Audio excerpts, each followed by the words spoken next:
here we are in Metal King Studio. A couple of people expressed interest in seeing like a gameplay overview for the Catacombs of Kural, the solo and co-op mode for Relicblade.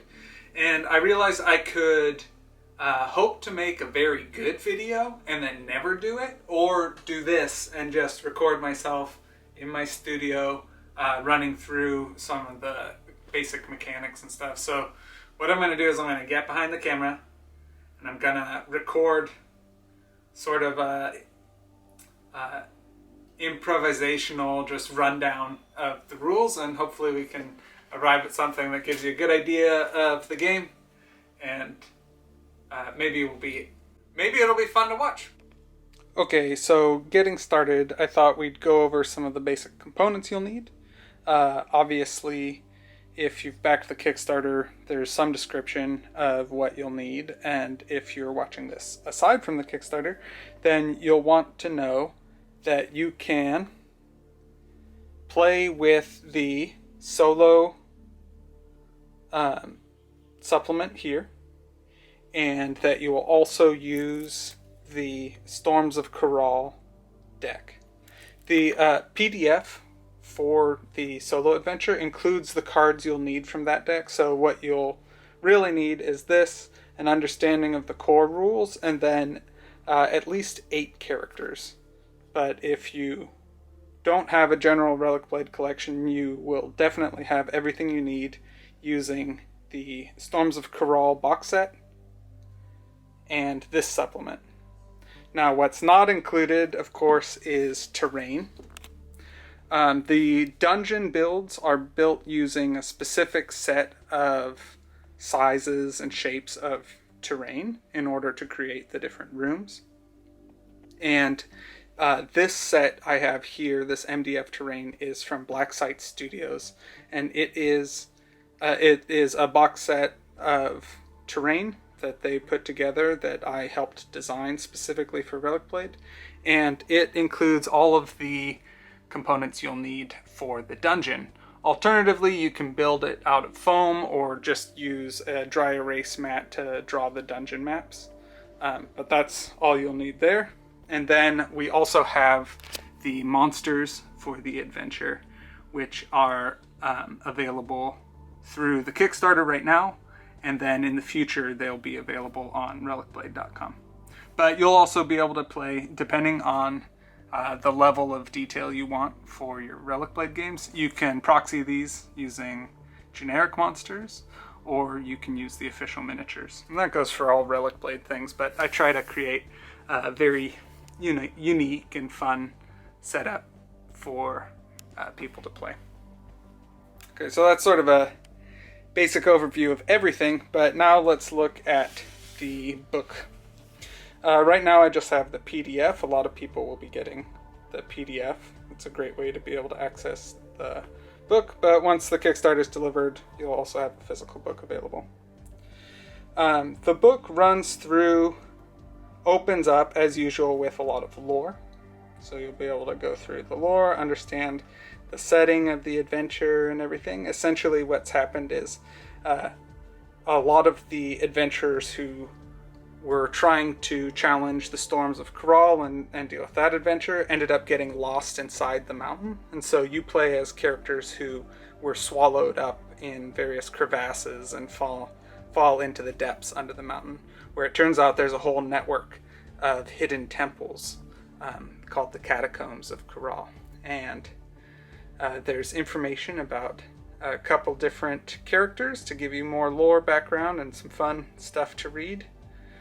And then we go into lore about the monsters. So one of the core story elements is that an evil god that was slumbering under the mountain over many decades has been laying this plan to escape the Hollow Earth and get revenge on the world. And to do that, he's corrupted a race of ape trolls from the underworld and turned them into weapons for his own use. And so this includes lore and then the cards for the monsters. Now, for this campaign, you use a specific roster of monsters. You'll need 1 chieftain, 1 iron wrecker, 1 clan seer, 2 eyes of Algoroth, 2 clan warriors, 2 lizard hounds, and 1 Algoroth Gorgon. And so that is the set of figures that will be part of the Kickstarter, or are part of the Kickstarter rewards. And I really, worked hard to make sure that people would be able to play without a huge collection. And so it's very meticulously designed. Then as we go through, you can see here, this is my scratch-built terrain, which I do have on hand, but I thought I'd use this terrain. It's a little bit more clear. I wanted everyone to be able to see what's happening in this video. Alright, so the co-op rules follow mostly the same rules as in Relicblade, except there is a new phase order. Rather than alternating activations against your opponent, you start with the character phase, and then end with the enemy phase, then recovery phase. Now, because Relicblade is an alternating activation game, and you aren't alternating activations between you and your opponent, you're alternating activations between you and the dungeon. And so the way we deal with that is through activation rolls.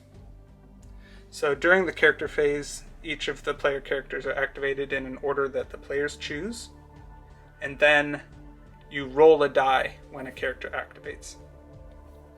So the activation chart follows this general layout, where a 1 is the worst result, 2 is a bad result, 3 or 4 is a contextual result, meaning that it is related more to the dungeon reacting, and sometimes enemies attacking. And then on a 5 up, you get a good result and you can activate as normal. There's also a special rule called Cautious Advance that lets you use your focus action from that character's activation in order to re-roll your activation roll. And that makes it so that you can avoid really bad results, but it costs not only an AD of that character's action, but it also costs them the ability to focus on anything else during that activation. So there's a trade-off. When monsters get a result on the activation chart, like for example on a worst result, usually monsters will attack. When monsters get a triggered action, it doesn't count as an activation. So monsters can trigger multiple times during the player's character phase, and then get a full activation during the enemy phase. So enemy phase is pretty straightforward. During the enemy phase, all enemies activate 1 at a time in an order that the players choose. So you don't have to spend a bunch of time figuring out which monster has initiative. You just resolve them in an order that you want. Enemy behavior has all of these notes about like who they'll prioritize. Like for example, generally monsters prioritize enemies with a dodge token or with the least remaining health, and then finally randomize. So they kind of target specific monsters or specific characters, and that gives you a chance to try to exploit the monster AI, but it also will cost you. So like dodging makes it more likely that a monster will attack you because you're using that effort to dodge also to taunt enemies.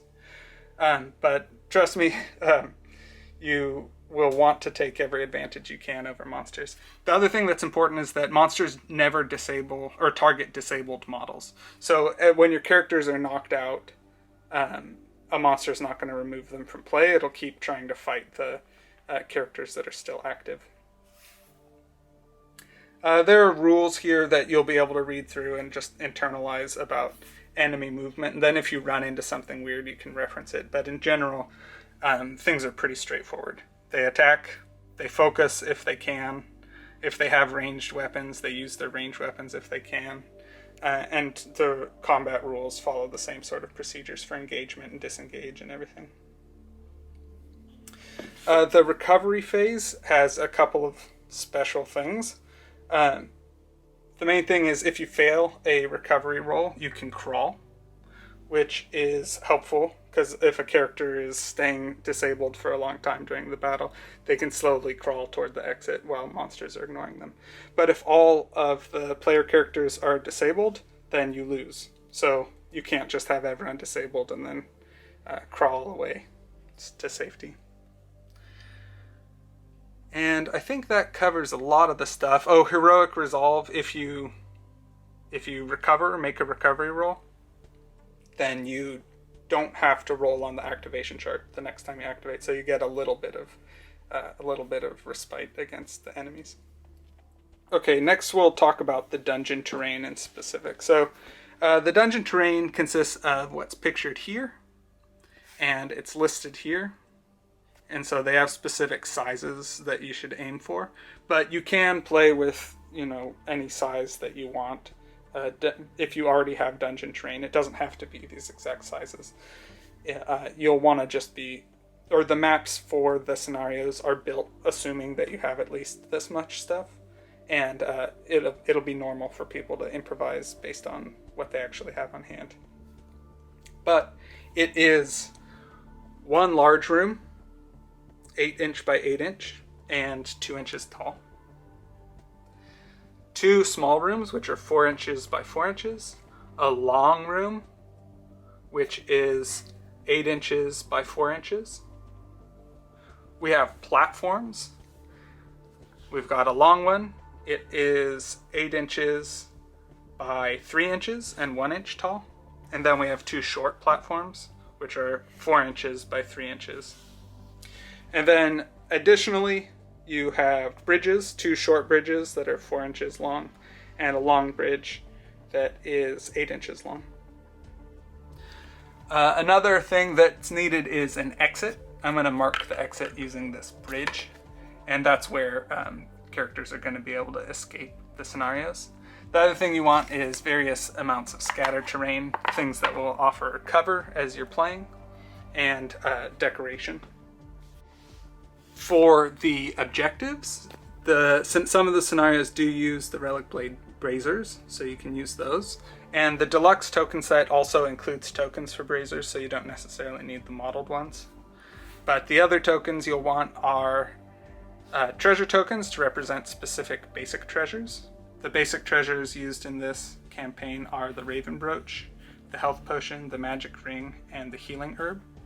Those have cards that are in the Kural deck, and these 3 are in the Catacombs of Kural campaign cards, and also in the Adventure Gear set. They're like universal upgrades that are very handy. So you'll have the cards, and then the rules for them are also in the book. So you'll have a lot of ways to access the basic rules for those. And then also trap tokens. So those will be handy for some of the scenario setups. About the rooms, bridges, platforms, and dungeon debris, they all have specific rules related to how you interact with them. Rooms are treated as if they are enclosed spaces. So even though there aren't walls modeled here, you should imagine that it's an enclosed space in a dungeon, if it's a room.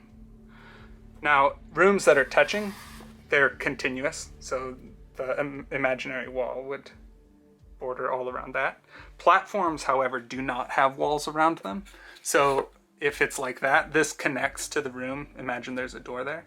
But over here, there's just bottomless pit.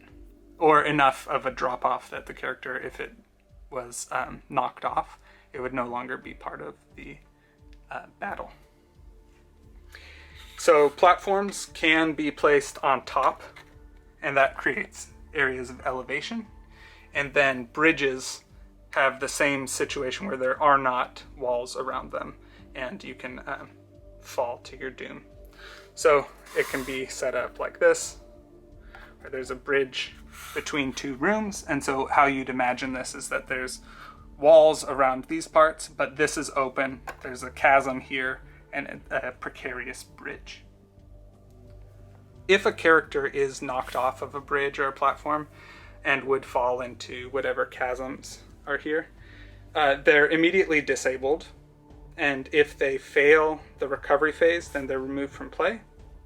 But if they pass the recovery test and are no longer disabled, then you place them back on the platform. It's like they climbed back up or caught themselves as they were falling. And rather than being reduced to 0 health, they would come back as they were.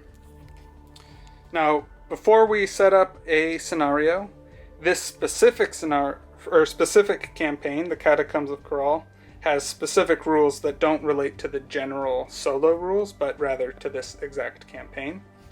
The first is that all players gain access to the Fateweave actions. So if you're playing solo, just you will have access to the Fateweave actions, and you can perform once per adventure. And then if you're playing 2-player, each player has the full list of Fateweave actions. So it makes it so that the more players involved, the more seekers are involved in trying to weave fate to help these guys escape. Then you also create a character deck where you need at least 4 advocate characters and 4 adversary characters.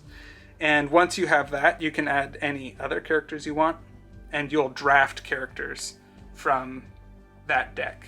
So you'll draw randomly 4 characters, and that'll create your party of adventurers. Next, once you know who those characters are, you'll make an upgrade deck. And the upgrade deck covers the more unique and special treasures and skills that the characters will unlock as they play. So at certain points during the campaign, you'll be awarded treasures in lieu of experience points. You'll get to draw a card from the upgrade deck. And so you'll want at least 3 keyword specific upgrades that relate to that party of characters that you drafted. At least 3 universal upgrades, and they can be any of them, items or tactics or weapons or whatever. And then you can, once you've met at least the requirement of those 6 upgrades, you can add any others that you want. So that is character deck. You'll have drafted your characters. And then there's also the encounter deck. And the encounter deck is how you know which scenario you're going into next. So as your characters are working their way through the dungeon crawl, when they kick down a new door, you'll flip over a card, and if it's blade oil, for example, then you'll be playing scenario number 3. There are 6 cards in the encounter deck and 6 scenarios, but a playthrough of the game is only goes through 3 scenarios, and at the end of the 3rd scenario there's a boss fight. So each playthrough is going to be different depending on what rooms you enter. All of the scenarios use the same activate special scenario action. It's difficulty 5 on 1 die, and it activates whatever the thing is. There are rules for setup mentioned here that I will show you when we set up a scenario. After each scenario, you can take a short rest action in order to heal wounds, find treasures, or renew spells. And then there's also here mentioned that in the final room there's a boss fight. Okay, I've got the camera on a tripod for this part. I'm going to create the decks that are required for playing through the Catacombs campaign. This is a brand new deck of Storms of Kural cards, and each player is given a set of Fateweave actions. So I'll set that aside for myself. Then we have the 8 characters that will make up the character deck.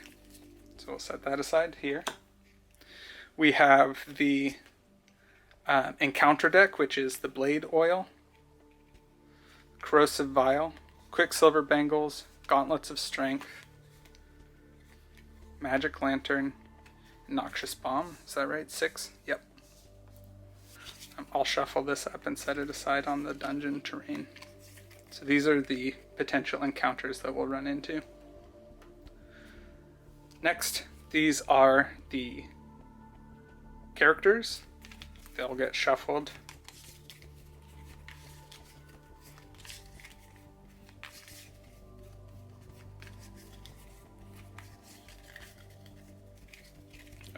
see. Cut it.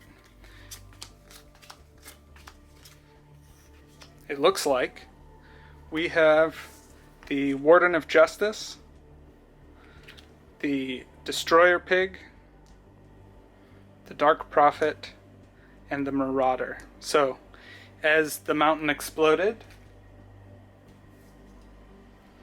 these characters fell to their presumed death, and then in the dark found themselves relying on one another.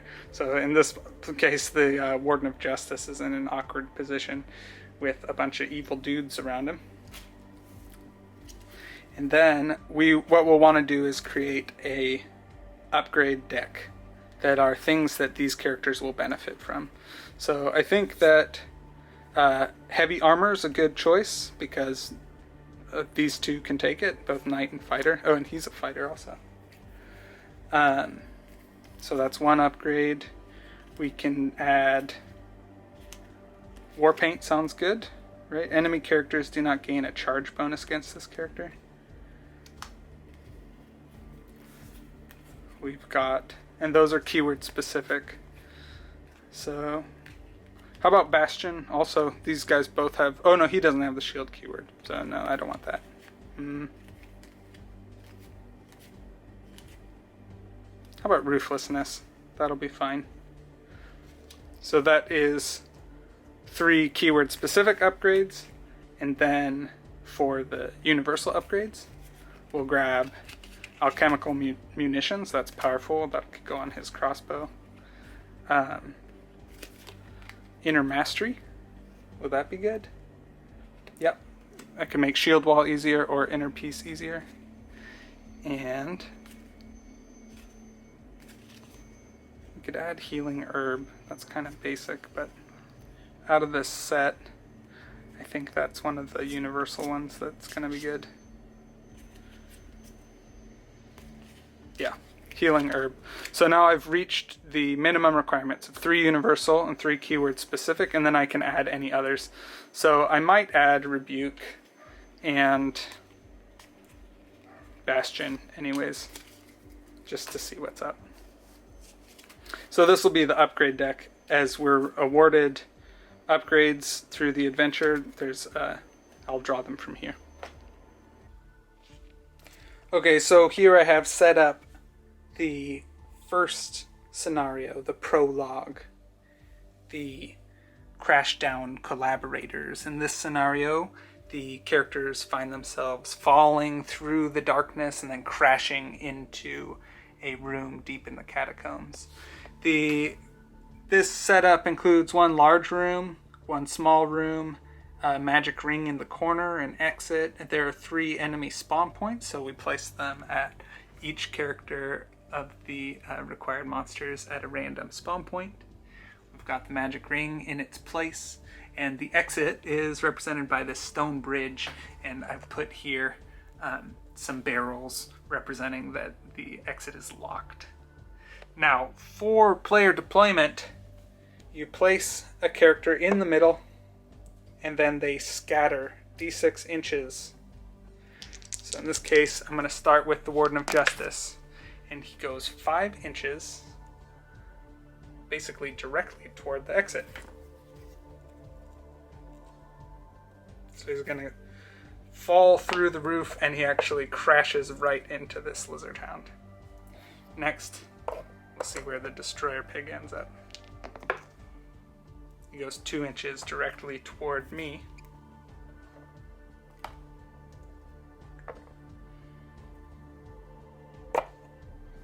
We've got the Dark Prophet. 2 inches this way, so he's basically right next to the Destroyer Pig, which means that when they activate, they'll be -1 AD. And then the Marauder, 2 inches directly this way, so at least he didn't run into his friends. So that is deployment, and we're ready for the first character phase.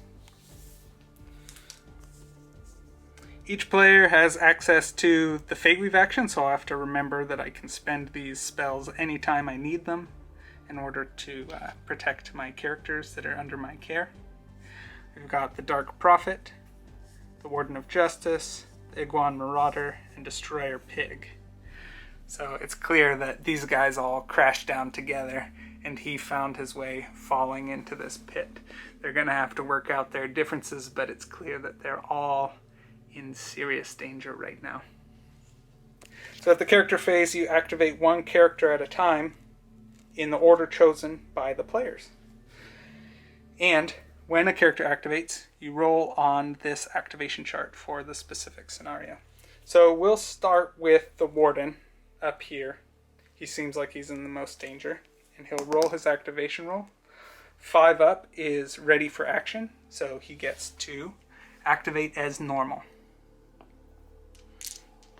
He has 4 dice, and we're going to have him attack with Sacred Blade against this Lizard Hound.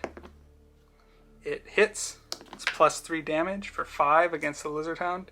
The Lizard Hound is armor 1, so he blocks 2 of 5, taking 3 damage, and right off the bat, we have a disabled Lizard Hound. Not bad. With 3 dice remaining, the Warden is going to move once to here, twice, or his second action, well, I guess actually his third action, will be to pick up a magic ring, and then his last action will be to dodge. Next, I get to activate another character. Who's it going to be? Let's activate the Marauder. Marauder activates on a 4, which is the predicament. 1 random monster triggers, and the exit locks. The exit is still locked, so it's not going to lock again. And then we get 1 random monster. So in this case, we have a Clan Warrior here and a Lizard Hound here. So we'll do 4 up will be the Clan Warrior. Got a 5, so Clan Warrior will activate. And it says here on a predicament, if it's unengaged, with 2 bonus AD to charge the character nearest the door. So this is the door. It's clear that he's the target. The Clan Warriors are speed 5.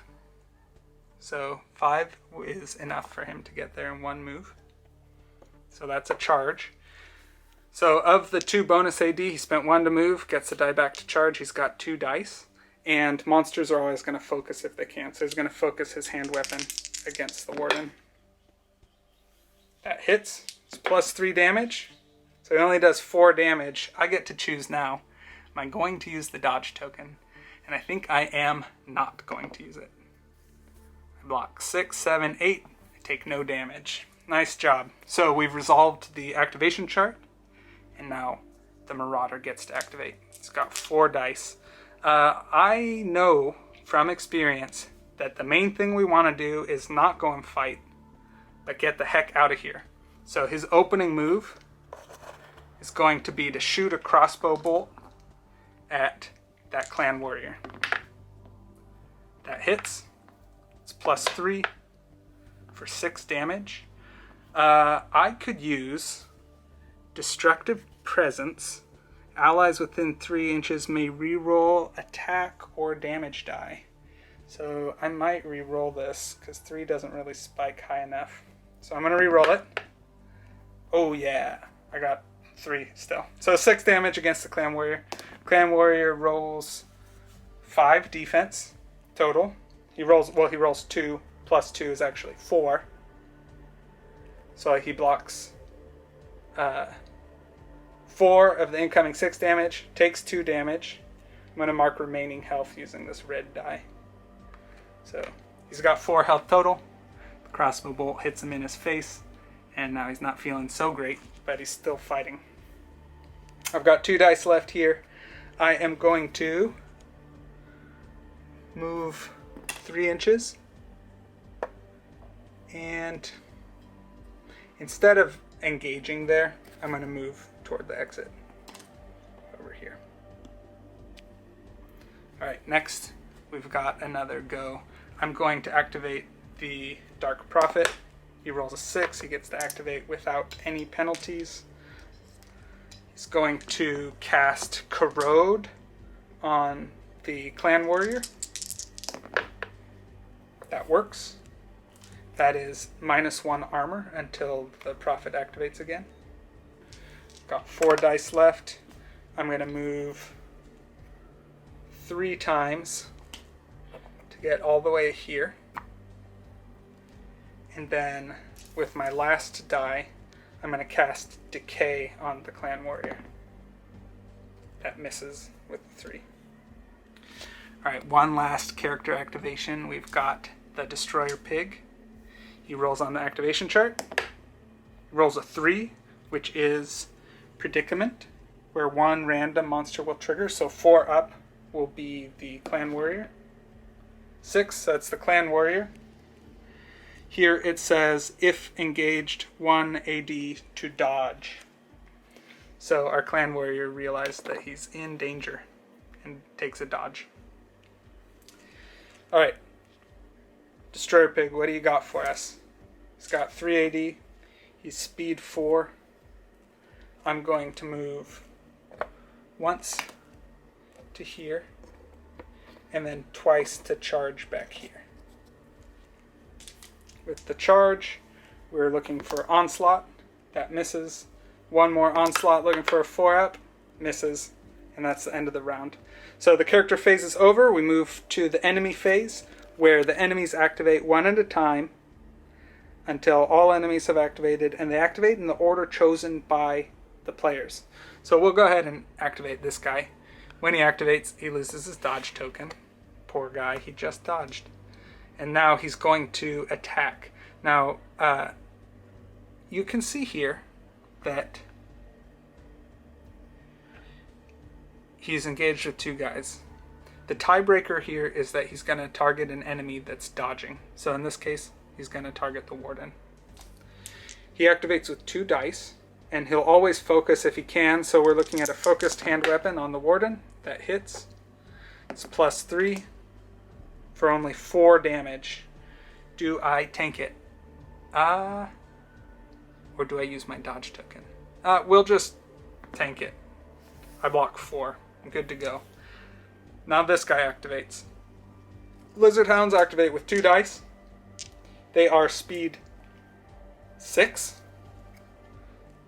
So he's going to, in 1 move, charge all the way across and attack the warden. He's going to focus a gore. That hits. It's +2. Whoa. 3 + 2 is 5 damage total. I'll use my dodge token. That blocks it completely. The warden's doing good. Now, that is the end of the round. We go to round 2, and you'll want to keep track of the rounds because at the end of round 3, more enemies show up. So we've got to try and get out of here if we can. Oh wait. Enemy phase ended. We need to do recovery phase. See if this guy recovers. The Lizard Hounds are tough, so on a 5 or 6, he'll recover with 1 health. He fails. Enemies are of non-heroic recovery, so he's out. Now we go to the beginning of round 3. I'll activate Marauder. Marauder activates with a 3, which is Predicament, meaning 1 random monster will activate. We'll do 4 up for the Clan Warrior again.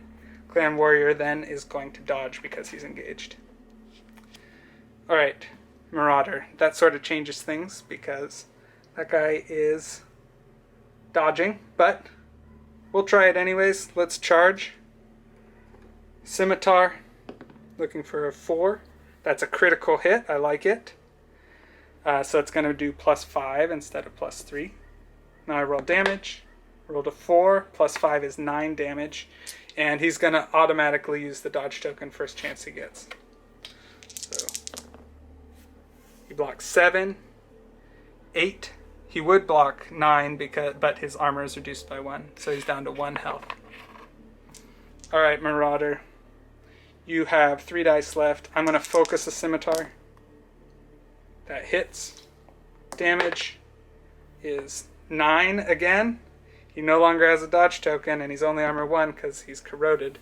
He blocks 7, takes 2 damage. He's going to become disabled.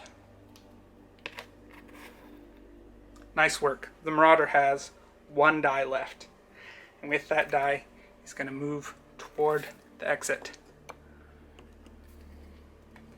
Next, I want my Warden to activate. Warden rolls a 4, which is, I believe, a predicament. Yeah, 3 or 4 is predicament. A random monster is always going to be him because there are no other monsters. He's engaged, so he's going to dodge. The exit is locked, so it stays locked. Warden activates, and he is going to maybe just disengage, but we'll try 1 Sacred Blade against that guy. Get a critical hit, so it does +5. 11 damage. All right. He's going to automatically dodge. He blocks 7 of 11. So 8, 9, 10, 11. Nice. That's wild. Disabled. Okay. 2 moves to the exit. And my last action will be to try and unlock. I need a 5. So that's a cocked die. We'll re-roll it. All right. We missed. That's fine. We now do another activation. Who's going to go next? Probably the Dark Prophet. Dark Prophet rolls. We've got 5, which is ready for action. I'm going to move once here. So he's got 6 dice. I spent 1. I'm going to focus to unlock the door. It works. Door is unlocked. Next. Oh, here, let me remove that corrode because the prophet's active again.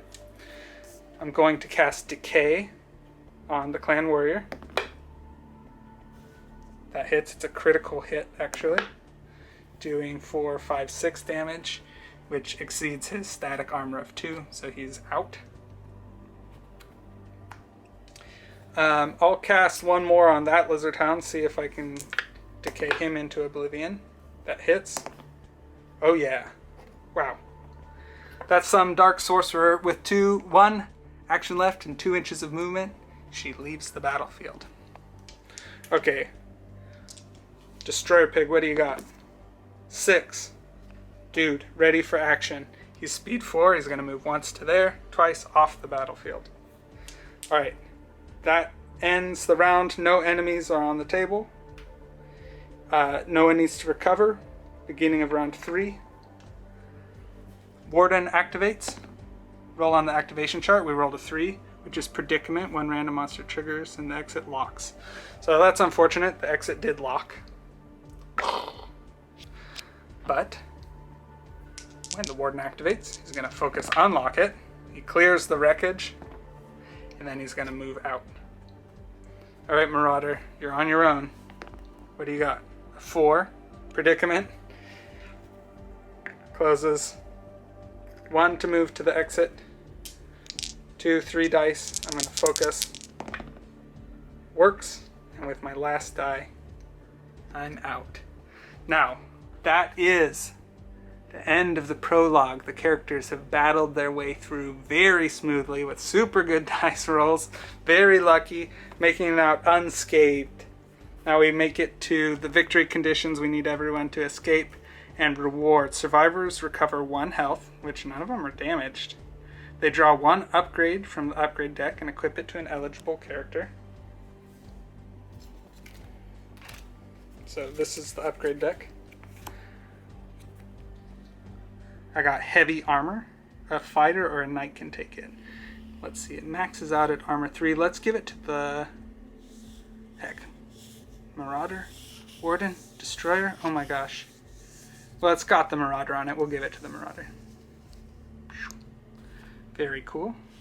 And then equip it, and then we draw a card from the encounter deck to begin our adventure in the dark. Now, this is the encounter deck. We'll flip it over. We've got Blade Oil. Now, Oil Slick Spectres, Scenario 3 for Blade Oil. A damp room spread deep into the darkness. The humid air thrummed with rhythmic sound of heavy liquid plopping on the floor. Uh-oh. And check it out, we got a new setup. New special rules, new conditions, new treasures, and a new activation chart. Hope you enjoyed this quick playthrough of the solo adventure prologue mission, and thanks for watching.